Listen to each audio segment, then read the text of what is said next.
गांव में छगन नाम का एक मेहनती किसान अपनी पत्नी गौरी और 3 बेटों हरीश, मनीष और राकेश के साथ रहता था।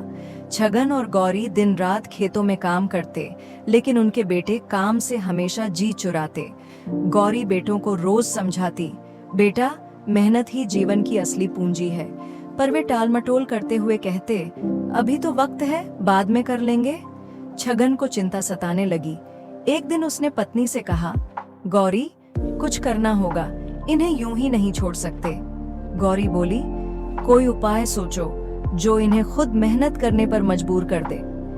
अगली सुबह छगन ने तीनों बेटों को बुलाया और गंभीर आवाज में कहा, मैं अब बूढ़ा हो चला हूँ, पर मरने से पहले एक राज बताना चाहता हूँ। हमारे खेत में एक बेशकीमती खजाना दबा है, तुम तीनों मिलकर उसे ढूंढो।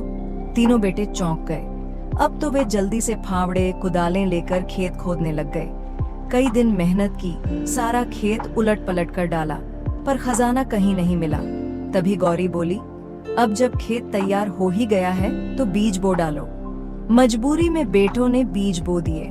समय बीता, बारिश हुई और खेत में खूब अच्छी फसल लहराने लगी। छगन हंसते हुए बोला, देखा बेटा, यही है असली खजाना, मेहनत और खेती का फल। बेटों को अब समझ आ गया।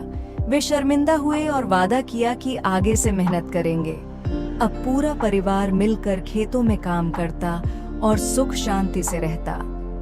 सीख, माता पिता की सीख और मेहनत का फल ही सच्चा खजाना होता है।